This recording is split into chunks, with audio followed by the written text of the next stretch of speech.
오순절 성령 강림 이후로 성령님에 관한 하나님의 말씀들을 보고 있습니다. 이제 그 가운데 우리는 성령의 9가지 열매에 대해서도 이 성령님의 역사 가운데 맺게 된다는 것을 배웠죠. 우리 하나님께서는 우리가 어떠한 사역, 또 주를 위해 헌신, 섬김, 이런 것들을 하기 이전에 저나 여러분들이 성령의 열매를 맺기 원해요. 성령의 열매는 주님을 닮는 거죠. 하나님의 인격이죠. 아무리 우리가 헌신하고 주를 위해 충성해도 우리가 유익과 덕을 세우지 않는다고 한다면 하나님이 영광 받을 수가 없습니다. 특별히 교회가 세워질 수가 없어요. 그래서 그런 의미에서 우리가 받은 그러한 여러 가지 정말 은혜에 따라서 섬겨 나갈 때마다 항상 내가 얼마나 열매를 맺는 가운데 내가 섬기고 있는지를 생각해야 합니다. 이제 그런 가운데 성령의 9가지 열매를 주신 우리 주님께서 우리에게 또한 3가지를 주십니다. 은사와 직분과 능력을 성령님이 주시는데요. 이제 그 가운데 우리가 이제 지난주에 은사에 대해서 좀 우리가 살펴봤고요. 오늘은 좀 직분에 대해서 살펴보려고 합니다.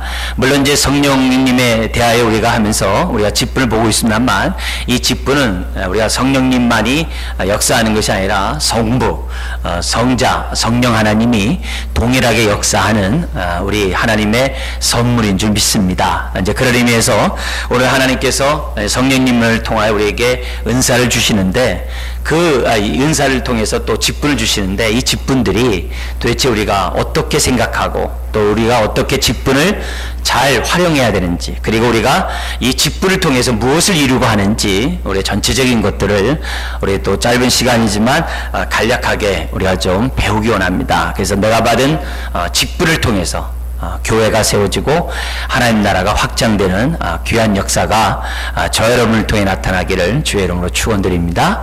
네, 오늘 우리가 다 읽지 않았습니다만 4장 1절부터 6절까지는 교회의 그러한 하나됨, 통일성에 대해서 강조를 합니다. 그래서 믿음도 하나요, 주도 하나요, 성령도 하나요, 세례도 하나다, 이런 하나됨에 대한 얘기를 6절까지 합니다. 그런데 이제 7절 우리가 번역되어 있지 않습니까? 않지만 그러나로 되어 있어요. 그러나 하면서 뭘 얘기하냐면 이 땅에서 십자가에 죽고 부활한 주님이 하늘로 승천하셔서 하늘에서 교회를 위하여 2가지를 주십니다. 이제 전체 2가지인데 오늘 본문에서는 그 가운데 하나가 나옵니다. 2가지를 우리 주님이 부활 승천하셔서 이 교회에 주신 것이 2가지인데 하나가 뭐냐면 은사요, 또 하나는 이제 직분이라는 겁니다. 이제 그런 가운데 승천하신 주님이 우리에게 직분을 수여하는 분으로 이제 기록되어 있습니다만 그 주님이 부활 승천하신 그 주님이 성령님을 통하여 이 직분을 사용하시겠죠. 그래서 그런 의미에서 오늘 이제 성령과 연관해서 직분의 말씀을 나누려고 합니다. 자, 그런 가운데 어떤 직분을 교회에 주셨느냐? 교회를 세우기 위해서 11절에 우리 성경에 우리 눈으로 볼 때 이제 5가지로 이제 기록되어 있습니다. 실제적으로는 4가지지만 어쨌든 이제 5가지로 기록되어 있는데요. 한번 우리 11절 같이 한번 읽겠습니다. 그가 어떤 사람은 사도로, 어떤 사람은 선지자로, 어떤 사람은 복음 전한 자로, 어떤 사람은 목사와 교사로 삼으셨으니. 왜 이런 얘기하냐? 통일성을 강조한 나머지, 하나됨을 강조한 나머지 개별성, 하나됨, 각각의 원리를 우리 하나님은 무시하지 않는다는 거예요. 그 통일성은 각 개인의 개별성, 그 특화된 그러한 직분을 강조하는 가운데 그 직분이 연합되어 하나 되는 것을 원하시지 무조건 통일성, 하나됨을 강조한 나머지 개별성을 무시하지 않는다는 겁니다. 이제 그런 가운데 어떤 사람에게는 사도, 어떤 사람에게는 선지자, 어떤 사람에게는 복음 증거하는 자, 또 어떤 사람에게는 목사와 교사, 또 이 다른 말로는 또 목자와 교사라고 얘기를 합니다. 이게 한 직분인데요. 이 얘기는 뭐냐면 우리 교회 안에서 말씀을 전하는, 말씀을 가지고 권면하는 모든 사람들 다 포함할 수 있어요. 여기 목자와 이 교사 안에 뭐 구역장도 포함될 수 있고, 우리가 흔히 말하는 교사도 포함될 수 있고, 또 말씀을 어떻게 같이 나누는, 또 전하는 그런 모든 사람도 다 포함되는 그런 직분을 주셨다라고 말씀하고 있습니다. 자, 그러면서 직분을 가진 자들이 각 개개인에게 직분을 주시면서 우리에게 주시는 하나님의 당부의 말씀이 있어요. 그게 고린도전서 3장에 나오고 있는데요. 무슨 얘기냐면 바울이 이런 얘기예요. 나는 심었고 아볼로는 물 주었을 때 오직 자라나게 하시는 분은 하나님이시니라. 이런 얘기를 해요. 그래서 직분을 갖고 있는 사람들이 꼭 가져야 될 세 가지 원칙이 있어요. 첫 번째는 뭐냐면은 우리 모든 사람들이 개개인이 하나님으로부터 교회를 섬기도록 직분을 받았다는 거예요. 그게 첫 번째 어제. 그게 각각의 개별의 원리입니다. 그걸 꼭 갖고 있어야 됩니다. 그럼 또 하나의 원칙이 뭐냐면 그 당시 이 고린도 교회가 바울파, 아볼로파 하면서 서로 다투고 있었어요. 그러면서 다투는 이유가 다른 게 아닙니다. 내가 더 받은 은사가 귀하고 내가 은사 가운데 섬기는 나의 섬김이 더 뛰어나고 하나님이 더 영광 받는다고 하면서 도토리 키재기를 하고 있는 거예요. 그래서 교회 안에 시기와 다툼 속에 나님이 있는 그런 일들이 교회 안에 있었습니다. 근데 거기에 대해서 바울이 얘기하는 거예요. 나는 심었고 아볼로는 뭐 했다고요? 물을 주었다라고 얘기해요. 두 번째 원칙이 나오는 거죠. 뭐냐면 내가 받은 직분만 중요한 것이 아니라 어떻대요? 다른 사람의 직분도 중요하다는 거예요. 그래서 다른 사람의 직분을 인정하는 상호 인정의 원칙이 두 번째로 적용되고 있다는 거예요. 그래서 우리가 은사를 가지고 또 은사에 따라 직분을 받은 저와 여러분들이 섬길 때마다 항상 생각하는 것이 나만 중요하지 않아요. 모든 사람이 중요하다는 사실을 기억해야 됩니다. 그러나 세 번째 원칙이 있어요. 오직 자라나게 하시는 분은 누구다? 하나님이시다. 바로 하나님 중심. 오직의 원칙이 있다는 사실을 잊어서는 안 됩니다. 그래서 우리가 직분을 가지고 헌신하고 섬길 때마다 항상 이 세 가지 원칙. 내가 받은 이 직분을 하나님의 은혜 가운데 믿음 가운데 내가 섬기리라. 그러나 나만 중요한 것이 아니라 함께 섬기리라. 나만 귀한 게 아니라 다른 사람의 직분도 귀하다. 그러나 동시에 우리가 아무리 힘써 섬기고 헌신한다 할지라도 하나님이 함께하지 않으면 아무 소용없다. 이 세 가지 원칙을 저와 여러분들이 기억하고 있을 때 교회에 질서가 있어요. 질서가 있어요. 조화로울 수 있어요. 조화로울 뿐만 아니라 서로에게 유익과 덕을 세울 수 있어요. 그리고 그곳에 건강한 교회가 세워지고 건강한 개인이 세워질 수 있다는 겁니다. 그러므로 우리가 직분을 갖고 있는 저와 여러분들이 기본적으로 이 부분에 대해서 우리들이 딱 갖고 있을 때 직분을 가지고 우리가 어떻게 돼요? 행해나 정말 다른 사람에게 아픔을 주거나 걸림돌이 되는 그런 일을 막을 수 있다는 것을 보여줍니다. 그러면서 동시에 우리들에게 위로부터 올라가신 주님이 교회에 직분을 주셨다는 그 말씀에서 깨달아야 될 원칙이 있어요. 그 원리가 뭐냐면 이 직분은 내가 노력해서 얻는 것이 아니라는 거예요. 하나님이 값없이 하나님의 뜻 가운데 저와 여러분들에게 직분을 주셨다는 거예요. 이 사실을 안다라고 우리가 생각한다고 한다면 우리가 직분을 가지고 차별을 하거나 직분을 가지고 자랑을 하거나 직분을 가지고 내가 남들보다 뛰어나다라고 뭔가 교만된 일련의 행동들은 살 수 있다는 거예요. 왜냐하면 내가 받은 이 직분은 내가 얻은 것이 아니라 하나님의 선물이기 때문이에요. 그래서 직분을 갖고 있는 이런 생각을 갖고 있는 사람은 늘 감사해요. 나에게 이런 직분을 주시니 하나님 감사합니다. 한 달러 더 받은 사람처럼 사장시키는 것이 아니라 하나님 내가 이 직분을 통해서 하나님의 뜻을 이루기를 원해요. 복음과 하나님 나라를 위하여 내가 귀히 쓰임받기를 내 삶이 드려지기를 원해요. 여러분 직분은 계급이 아니에요. 네. 혹시라도 우리 계급사에 익숙한 저 여러분들이기 때문에 뭐 집사에서 뭐 이렇게 권사가 되고 집사에서 뭐 장로가 되고 이런 계급 속에서 우리들이 생각하는 순간 그 교회는 바벨탑을 쌓는 것이지 교회를 쌓는 것이 아니에요. 교회는 계급이 아니에요. 그래서 차별이 없어요. 그리고 교회는 계급이 아니기 때문에 직분은 계급이 아니기 때문에 어떠한 사람이 중요하고 어떤 사람이 덜 중요하다라고 말할 수가 없어요. 우리 몸에 많은 지체가 있을 때 어느 하나라도 없으면 얼마나 불편합니까? 모든 지체가 다 소중하고 귀하고 하나님이 뜻하신 바 있어서 우리들에게 주신 줄 믿습니다. 그래서 직분을 가지고 우리가 섬길 때마다 다른 거 없어요. 은혜에 감사하면서, 그리고 받은 바 그 직분의 믿음의 분량대로 우리들이 섬겨나가면 됩니다. 예. 그런 가운데 오늘 우리 교회에게 주신 이 직분이 11절에 5가지만 있는 것이 아니라 디모데전서나 디도서나 사도행전에 보면 여러 가지 직분이 있다는 것을 우리에게 설명합니다. 예. 그 가운데 우리 디모데 전서 같은 데서는 장로와 집사에 대한 직분이 나오죠. 그리고 디도서에는 감독과 장로, 원래 감독과 장로 같은 겁니다. 기능상 이름이 호칭이 다를 뿐이지 같은 얘기예요. 어쨌든 감독과 장로에 대한 직분이 나와요. 그래서 감독과 장로를 교회에 주신 목적이 뭐냐? 디도서에는 이렇게 얘기합니다.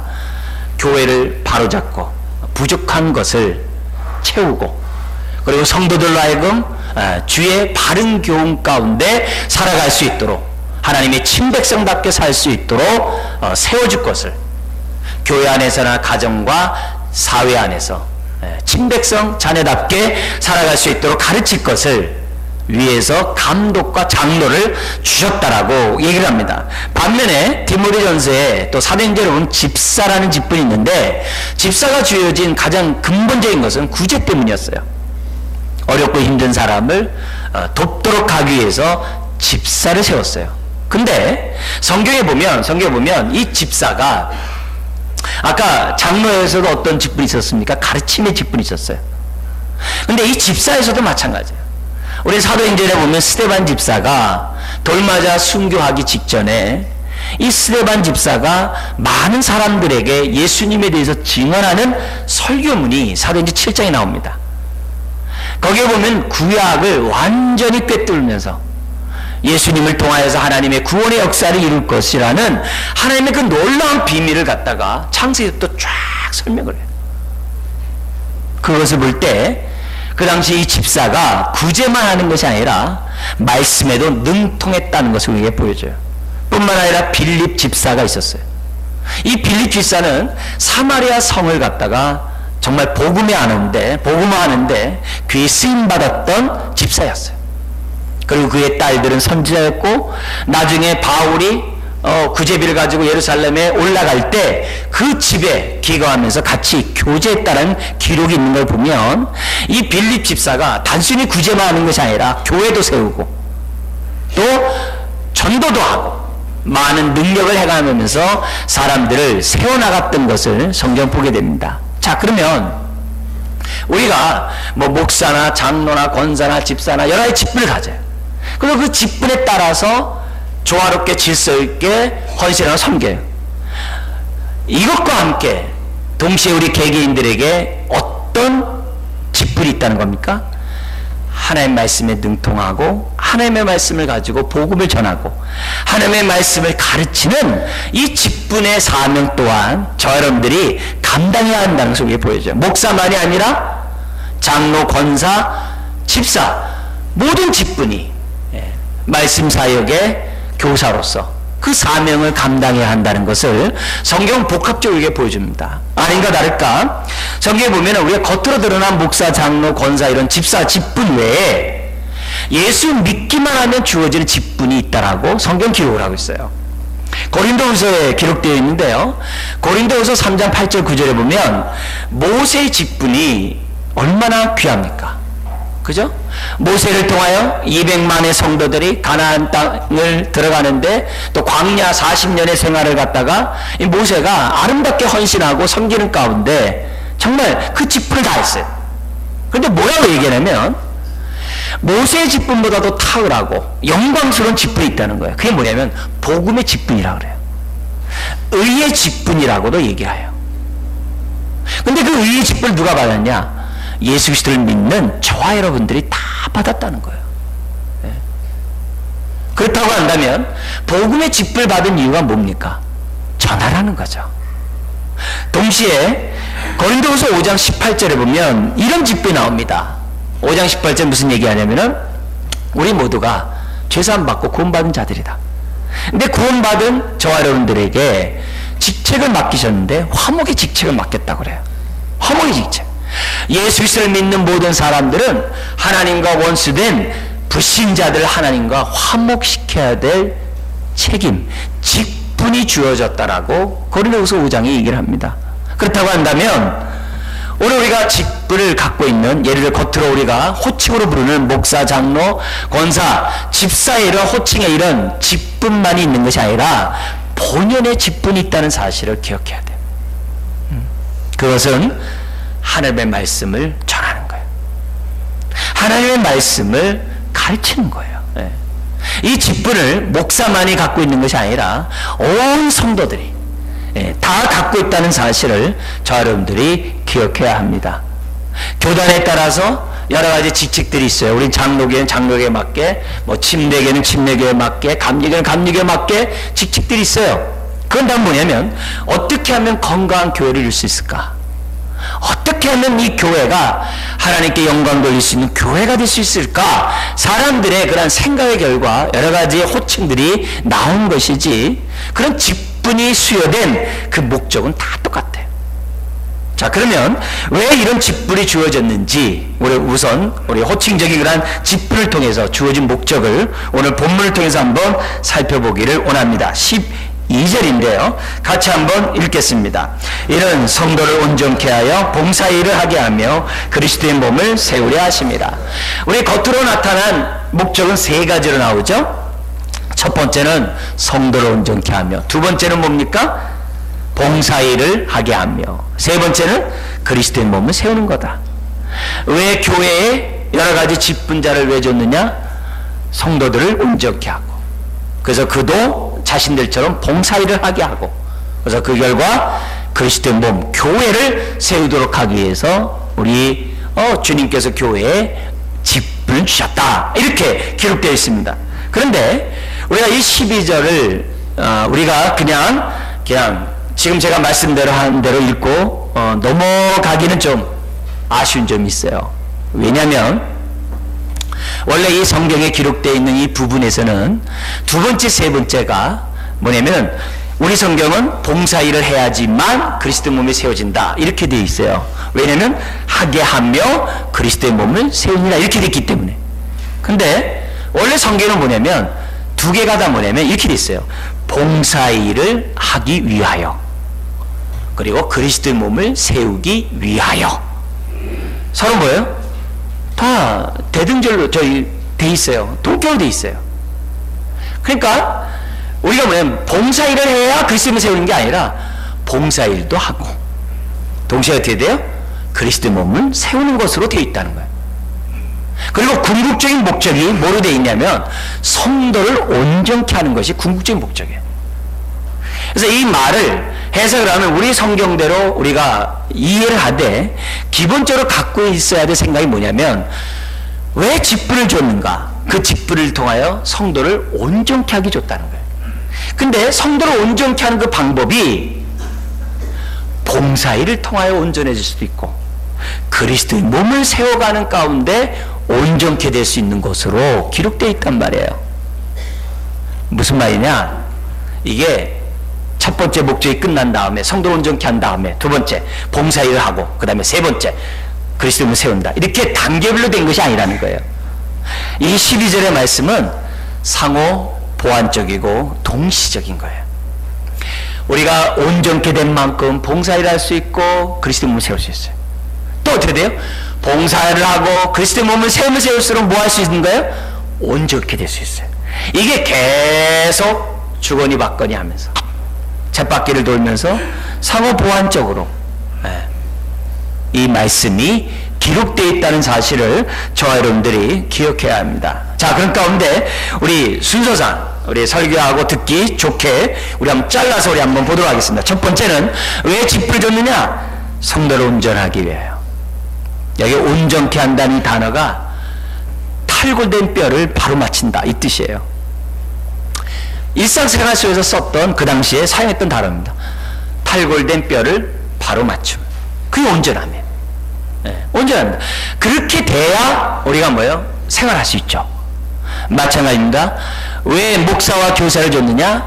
성도들을 온전케 해서. 어떻게 해요? 봉사일 할 수 있도록 온전케 탈골된 뼈를 바로잡는 거죠. 바로잡는 거죠. 그렇게 하는 것이 목사와 교사가 교회에 주어진 직분이라고 말씀하고 있어요. 그러니까 벌써 탈골된 것이 올바로 되는 게 뭐예요? 그게 회복이죠. 회복이죠. 회복된 거 다른 말로 하면 어떻게 돼요? 준비된 모습으로서 우리들이 서 있는 거죠. 그래서 공동번역 같은 데서는 여기 성도를 온전케 하며 이 단어를 준비시키다는 단어로 번역을 했어요. 우리 성경은 온전케 하다, 회복하다는 측면에서 탈골된 뼈를 바르게 잡는다는 식으로 번역을 해놨어요. 그러니까 두 가지 내용이 다 함축되어 있다라고 여러분들이 생각하시면 돼요. 자, 그런 가운데 여기서 뭐예요? 공동번역식으로 만약에 성도를 준비시키며, 다른 말로 하면 무장시키며 훈련시키며, 그래서 제자훈련이 나왔어요. 만약에 그런 식으로 생각한다고 한다면 목사와 교사가 어떻게 돼요? 성도를 제자훈련시키고 성도들을 갖다가 준비시키고 무장시키는 일에 헌신하는 거죠. 그래서 그렇게 훈련시키면 훈련시킬수록 뭐가 되는 겁니까? 이탈되었던 뼈들이 하나하나씩 맞춰지는 거죠. 그만큼 성숙해지고 그만큼 온전케 되고 그만큼 하나님의 교회를 위해 내 삶을 드리는데 성숙한 사람으로 하나하나씩 맞춰지는 거죠. 그게 제자훈련이죠. 그게 온전케 함이죠. 그래서 그런 의미에서 오늘 우리가 이 온전케 함이라는 이 단어들을 항상 생각하면서, 하나님, 내가 직분을 갖고 있는 내 자신이, 또 하나님 내가 갖고 있는 이 직분을 통해서 성도들이 하나하나씩 준비되고 정말 이탈되었던 생각들이 바로 되고 잘못되었던 가치관들이 올바로 되고 사람들 한 사람 한 사람들이 잘 준비되어서 나처럼 또 우리처럼 저 사람도 잘 쓰임받을 수 있도록 하나님 도와주세요. 이런 생각을 가지면서 저나 여러분들이 직분에 따라 섬겨야 한다는 것을 우리들에게 보여줍니다. 자, 그러면서 이 단어에서 우리들이 두 가지를 기억해야 됩니다. 온전케 하는데 누구를 온전케 합니까? 성도를 온전케 하는 거예요. 성도를 온전케 해요. 목사의 사명이 뭐냐면 여러분이 누구인지를 알려주는 것이 목사의 사명이에요. 여러분 누굽니까? 성도예요. 성도는 뭡니까? 세상으로부터 구별돼서 하나님의 소유된 백성이 됐다는 것이 바로 성도입니다. 세상으로부터 구별된 거룩한 자가 성도입니다. 그래서 목사는 여러분들에게 자꾸 정체성을 심어주는 거죠. 당신은 성도입니다. 당신은 성도입니다. 그래서 성도인 것을 알 때 그 사람은 어떻게 돼요? 거기에 걸맞는 삶을 사는 거죠. 우리는요 굉장히 수준에 익숙해요. 수준에 익숙해요. 그래서 수준에 맞네, 수준에 맞지 않네, 이런 말들을 해요. 그러나 주님 안에서 살아가는 저와 여러분들은 수준으로 사는 사람이 아니라 신분으로 사는 사람이에요. 하나님의 성도로 사는 사람이에요. 이 신분으로 사는 사람은 은혜로 산다 이 말이에요. 어떤 자격이 갖춰지고 어떤 수준이 돼야지만 교회 안에서 직분을 감당하고 수준이 돼야지만 당신 이것을 맡아야 돼요. 그런 게 아니라는 거예요. 모든 것은 하나님의 은혜로, 하나님의 은사대로 나에게 주어졌다는 생각을 가지고 살아가는 것이 신분이에요. 그래서 목사는 제자훈련을 통하여 내가 누구인지를 계속 가르칩니다. 왜요? 그래야 거기에 걸맞는 삶을 사니까. 다른 사람을 온전케 하는 게 아니라 성도를 온전케 하는 거예요. 여러분은 세상으로부터 구별된 하나님의 소유된 백성인 줄 믿습니다. 자기 정체성을 분명히 가져야 돼요. 자, 근데 온전케 하는 수단이 있어요. 뭘 통해서 온전케 합니까? 성경은 디모데후서 3장 16절 17절에 얘기해요. 주의 말씀으로. 주의 말씀은 교훈과 책망과 바르게 함과 의로 교육하게 유익하고 하나님의 사람으로 온전케 하는 것이 바로 말씀이라 했어요. 다른 것이 우리를 온전케 하는 게 아닙니다. 하나님의 말씀을 통해서. 그래서 교회에서 어떻게 돼요? 끊임없이 말씀으로 훈련받아야 돼요. 여러분 짬이 있을 때마다 교회에서 말씀을 배워야 되고 또 교회 안에 소그룹 안에서 하나님의 말씀을 계속 나눠야 돼요. 그래서 우리가 피차 가르치고 권면할 가운데 온전함으로 저 여러분들이 성숙해야 될 줄 믿습니다. 그것이 짚을 주어진 목적이에요. 묻는 거예요. 나를 통해서 누가 온전케 됐는가? 나를 통해서 누가 정말 그 이탈된 그 뼈가 바로 잡아졌는가? 나 때문에 누가 세상의 가치관을 버리고 하나님의 가치관을 가졌는가 생각해 보는 거예요. 그러면서 우리는 계속 받은 바 이 직분을 하나님의 뜻 가운데 사용하도록 해야 돼요. 두 번째 목적이 있어요. 두 번째 목적이 뭡니까? 거기 보면 봉사일을 한다는 거죠. 목사, 교사처럼 다른 사람들도 역시 어떻게 돼요? 똑같은 그 직분에 따라서 섬길 수 있도록. 옆에서 자꾸 우리가 권면하고 도와주고. 그런데 중요한 게 있어요. 바로 이 봉사를 할 때 우리가 어떻게 된다는 거예요? 온전케 될 수 있다는 거예요. 봉사를 하지 않고 자라갈 수가 없어요. 다른 사람을 섬기지 않고 절대 자랄 수가 없어요. 자랄 수가 없어요. 우리가 섬기면 섬길수록 그만큼 우리는 자라가게 돼 있어요. 아예 말씀만 가지고 자라가면 됐죠. 무슨 소용입니까? 아니에요. 내가 정말 말씀을 붙잡았다고 한다면 순종하게 돼 있어요. 순종하게 돼 있어요. 그런 의미에서 우리 직분을 갖고 있는 모든 사람들은 순종해야 돼요. 섬겨야 돼요. 호칭의 직분을 갖고 있는 사람은 거기에 직분에 맡아서 여러분의 은사가 발휘되어야 되고, 그러나 모든 사람들이 균등하게 받은 화목의 직책은 다 해야 돼요. 여러분, 복음을 전하지 않고 성장은 없어요. 복음을 가르치지 않고 나누지 않고 자라감은 없어요. 오히려 내가 복음을 가지고 가르치면 가르칠수록 전하면 전할수록 우리가 더욱더 어떻게 돼요? 온전한 사람으로 바뀌어간다는 거예요. 세 번째 목적이 있습니다. 우리가 이렇게 봉사를 하면서 우리들이 기억해야 될 것이 있어요. 그게 뭐냐면 그리스도의 몸을 생각하는 거예요. 내가 열심히 했는데 이상하게 교회가 세워지는 게 아니라 오히려 교회가 어지러질 수 있어요. 열심히 헌신하고 봉사했는데 이상하게 여기가 덕을 세우지 못할 수 있어요. 왜 그럴까요? 그리스도의 몸을 생각지 않고 혼자 했기 때문에. 여러분, 직분은 함께 해야 합니다. 함께 조화와 균형을 맞추면서 섬겨야 돼요. 그렇지 아니하고 혼자 받은 바 직분에 따라서 혼자 자기 일에 열심히 하다 보면 그리스도 몸을 세우지 않을 수 있어요. 항상 직분자들은 섬길 때마다 뭘 생각해야 되냐? 그리스도 몸을 생각해야 돼. 네 직분을 통해서 얼마나 교회가 세워지는가, 얼마나 교회가 세워지지 못하고 있는가 생각해야 됩니다. 지금 세상에서는 자기개발이란 말이 굉장히 중요한 말이죠. 그래서 자기개발을 해야 높은 연봉을 받죠. 성공을 하죠. 그래서 자기개발에 힘을 쓰고 있습니다. 여러분, 그 미명하에 교회 들어와서 자기개발만 하면서 자기만을 위해 산다고 한다면 그거는 하나님 앞에 은혜 받은 사람이라고 말할 수 없어요. 직분을 가지고 섬기는 사람들은 자기를 위해서 섬기는 게 아니에요. 여러분, 직분을 가지고 섬기는 사람들은 항상 지체를 위해서, 항상 교회를 세우기 위해서 나에게 직분이 주어졌다는 사실을 기억해야 됩니다. 자기만을 위하고 자기의 유익만을 구하는 그런 태도는 직분을 받은, 은혜를 받은 사람의 태도라고 말씀드릴 수가 없습니다. 여러분, 직분을 가지고 섬기는 사람들은 항상 교회를 생각해야 돼. 교회를 생각할 때 교회가 건강하게 세워지고, 교회가 건강하게 세워지면 세워질수록 우리 첫 번째 목적처럼 우리가 온전하게 될 수 있어요. 여러분, 교회의 성숙만큼 내가 성숙한다는 사실을 잊어서는 안 돼요. 여러모로 우리는 직분을 받은 사람으로서 어떤 생각을 가지고 어떻게 섬겨야 하는지를 우리는 오늘 말씀을 통해서 잘 정리하고 내 마음에 새겼으면 좋겠어요.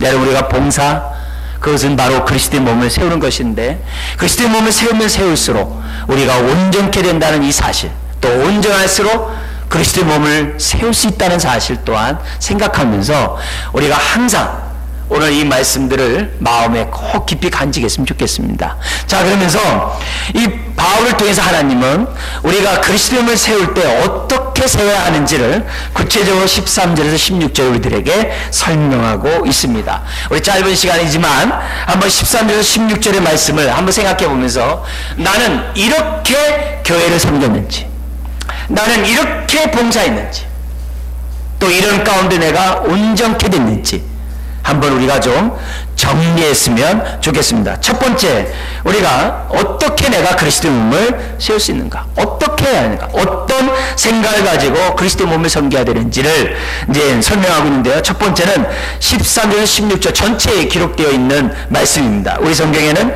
13절 14절에 기록되어 있는데요, 뭐냐면 우리가라는 단어입니다. 우리가 그리스도의 몸을 세우려고 한다면 어떻게 되느냐, 우리 가의 생각을 가져야 돼. 다른 말로 하면은 한 몸 의식입니다. 예수 그리스도 안에 있는 사람들은 한 몸이라는 의식을 꼭 갖고 있어야 돼. 개인 신앙은 너무 위험해요. 내가 죄사함 받고 하나님의 자녀가 되고 천국 간다, 여러분 그것이 구원이라고 생각하면 큰 우산이죠. 그런 사람은 반드시 동일한 믿음을 갖고 있는 사람에게 시선이 가게 돼 있어요. 그러면서 동시에 내가 그리스도의 한 몸의 지체로 부름받았다라는 생각을 갖게 돼 있어요. 그게 구원이에요. 구원이 뭐라고요? 그리스도의 몸의 한 지체로 부름받은 것이 구원이에요.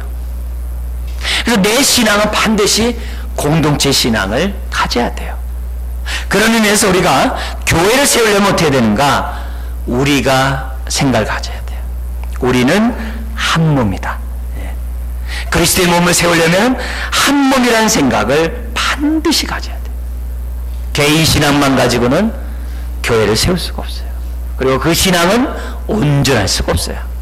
그리고 그 신앙은 지체 유익과 덕을 세울 수가 없어요. 두 번째 생각이 있습니다. 그게 13절에 기록되어 있는데요, 같이 한번 읽어볼까요? 우리가 다 하나님의 아들을 믿는 것과 아는 일에 하나가 되어 온전한 사람을 이루어 그리스도의 장성한 분량이 충만한 데까지 이르리니. 두 번째 생각은 같은 신앙 고백을 해야 한다는 겁니다. 천주교하고 우리 개신교하고 이 개신교 이 사람들이 얘기할 때, 신학자 얘기할 때 우리는 한 형제다 이렇게 얘기하는 사람이 있고, 또 한쪽에는 뭐냐, 아니다 이렇게 얘기를 해요. 예. 그러면 아니다라고 하는 사람은 왜 아니다고 하고 하나라고 하는 사람은 왜 하나냐? 보는 관점에 따라 다르기 때문에 그래요. 동일한 주를 섬긴다는 의미에서는 하나다 이렇게 얘기를 해요. 그러나 동일한 신앙 고백을 하느냐 하지 않느냐 이랬을 때는 아니다 이렇게 얘기를 하는 거예요. 예. 그러나 성경에서 우리들이 한 몸을 이루려면 동일한 신앙 고백을 해야 돼. 누구에 대해서요? 거기 13절에 있는 것처럼 하나님의 아들에 대해서. 주는 그리스도시요 살아계신 하나님의 아들이십니다. 이 고백을 가져야 교회가 하나 될 수 있어요. 예. 그리고 교회를 세울 수 있어요. 동일한 고백을 갖지 않으면 동일한 교회를 세울 수가 없어요. 예. 자, 근데 이 하나님의 아들에 대한 동일한 고백이 뭘로 나타나야 되냐면 어떤 면에서 믿는 것과 아는 일에 하나가 되어야 한다 그랬어요. 우리는 예수님이 하나님의 아들이신 것을 믿습니다. 그런 사람만이 교회 세워요. 근데 믿는 뿐만 아니라 뭐에도 하나가 되어야 된다는 거예요? 아는 일에도 하나가 돼야 돼요. 여기 안다는 게 뭐예요? 인격적으로 안다는 얘기예요. 바울이라는 사람이 예수님을 믿기 전엔 예수를 핍박했어요.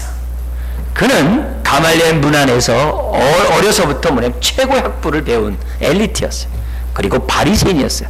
전체 인구의 한 6천 명 정도밖에 되지 않는 아주 엘리트고, 그 사람들 모든 관직을 다 독차지할 정도로 아주 뛰어난 사람이었어요.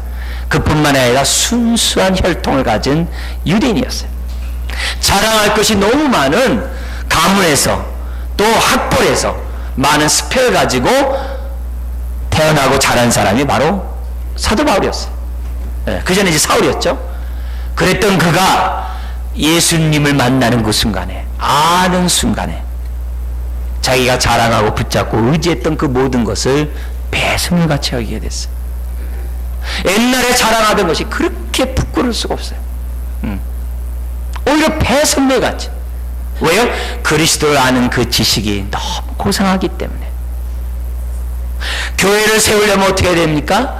주를 아는 지식이 고상하다는 이런 생각을 갖고 있는 사람들이 하나가 될 때 교회가 세워져요.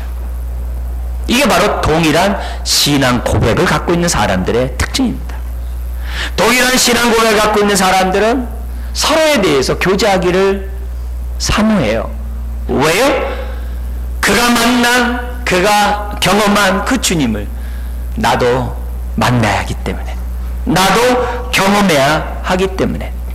그래서 함께 말씀을 나누고 함께 교제하는 것을 좋아합니다. 교회를 세우기 원하려면 믿는 것과 아는 것에 있어서 하나가 돼야 돼요. 그리고 그런 사람이 13절에 뭐라 그래요? 온전한 사람이 된대요. 네, 그런 사람이 온전해야 되는 거예요. 그렇지 않으면 우리들이 온전한 사람이 될 수 없다는 사실을 저나 여러분들은 기억해야 돼요. 그래서 한번 물어보는 거죠. 나는 예수님 믿는 것 때문에 옛날에 내가 자랑하는 것에 대해서 부끄러워한 적이 있는가?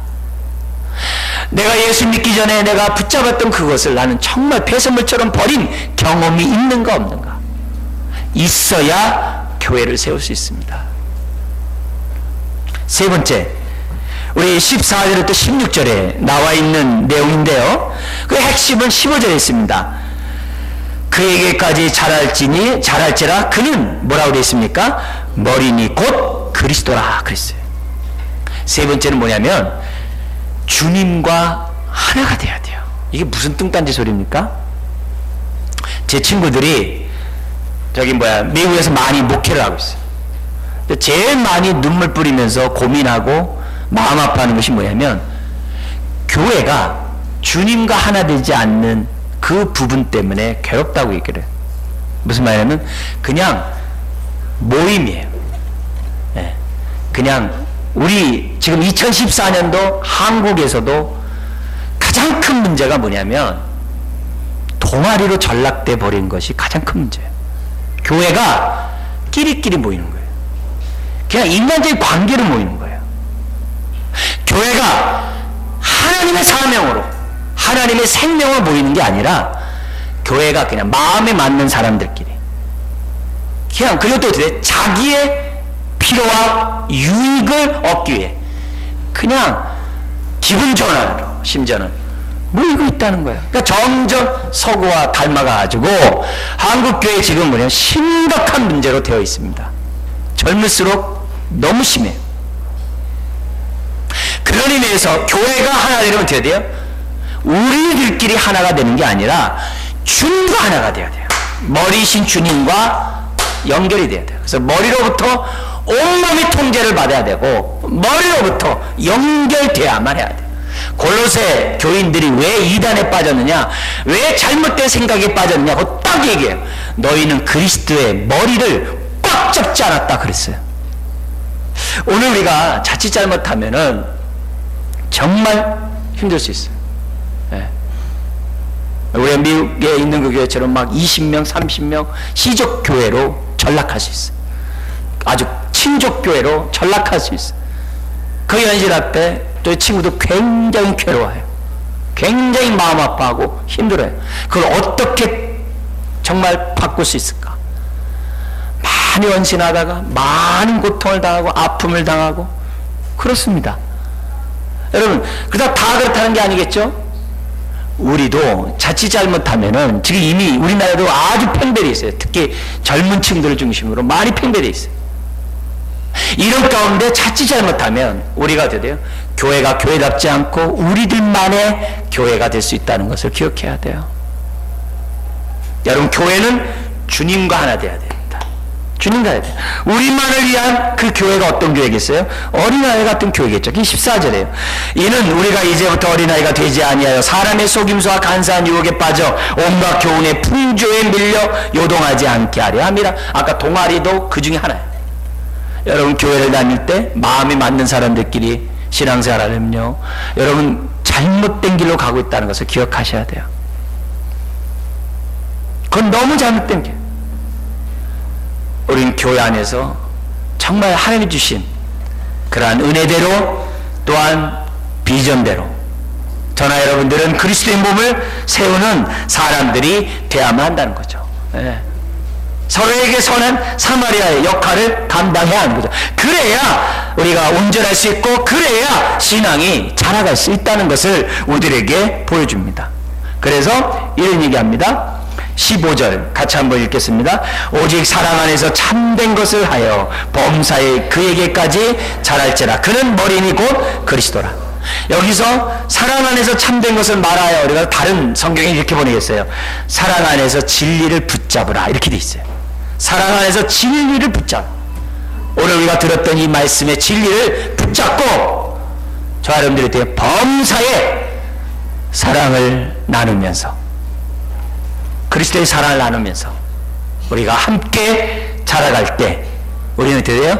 성숙한 자로서 주 앞에 설 수 있다는 것을 우리에게 가르쳐주고 있습니다. 그래서 머리가 되신 그 주님과 16절 공급받아서 같이 한번 읽어볼까요? 그에게서 온몸이 각 마디를 통하여 도움을 받음으로 연결되고 결합되어 각 지체의 분량대로 역사하여 그 몸을 자라게 하며 사랑 안에서 스스로 세우니라.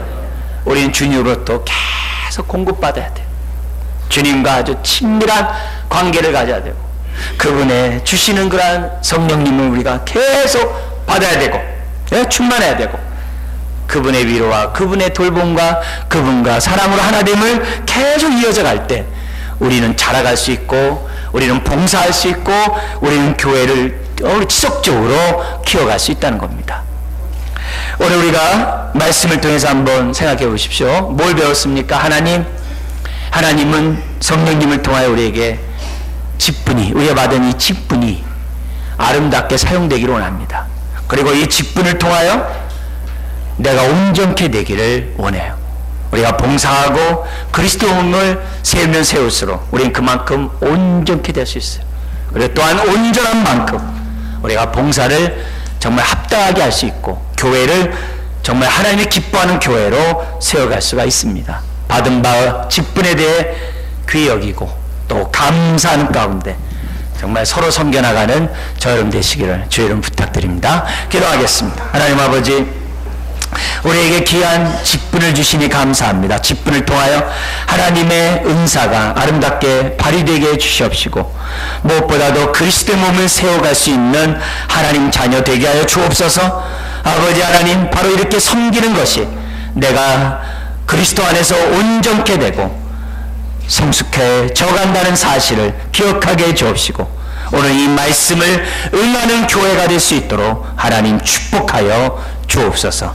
주여 머리 숙인 한 분 한 분들에게 성령의 충만한 은혜를 베풀어 주셔서 섬김을 통해서 주시는 하나님의 축복들을 누리는데 부족함이 없는 우리 모든 사람 되게 하여 주옵소서. 감사하며 예수님의 이름으로 기도드리옵나이다. 아멘.